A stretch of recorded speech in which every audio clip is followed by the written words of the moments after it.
ये कहानी देवराहा बाबा की पुस्तक से बोध कथाओं में से दूसरे क्रम की कहानी है। एक बार एक भक्त थे। वो माँ शक्ति की आराधना करते थे। माँ शक्ति उनकी आराधना से प्रसन्न होकर उनको वर स्वरूप एक शंख देती है।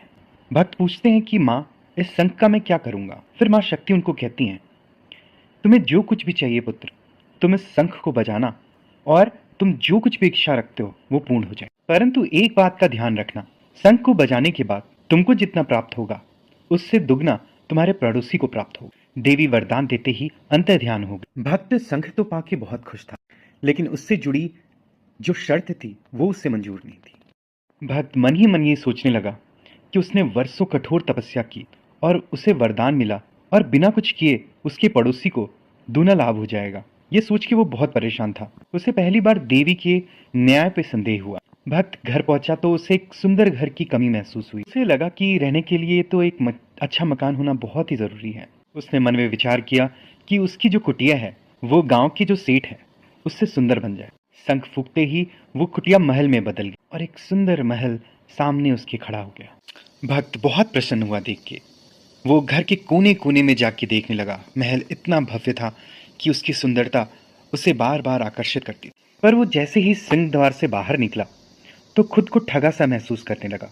उसने सामने देखा कि उसके जैसे दो भव्य महल बाहर तैयार खड़े थे। ये पड़ोसी के थे।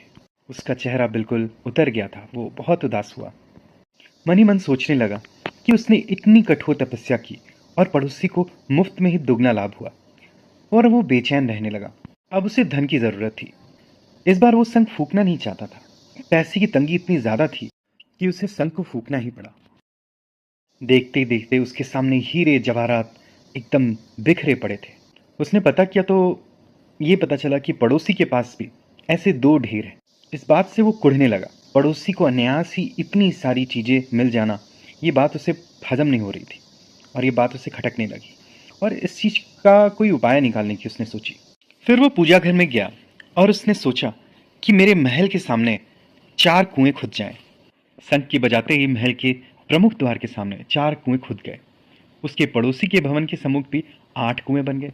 अब ये देख के उसे बहुत खुशी हुई कि चलो मेरे घर के सामने तो कम से कम 4 ही हैं, उसके यहाँ तो 8 कुएं खुदे हैं। ईर्ष्या की आग ऐसी ही होती है, वो जंगल की आग की तरफ फैलती जाती है। इसी जलन में आदमी विवेक खो देता है और अपनी हानि उठाकर भी दूसरों की क्षति करने का मार्ग ढूंढता रहता है। पर इस बार उसने कुछ बहुत ही विचित्र किया। उसने ये कामना की कि उसकी एक आंख फूट जाए। शंख बजाते ही उसकी एक आंख चली गई और उसे इस बात की खुशी थी कि पड़ोसी की दोनों आंखें चली।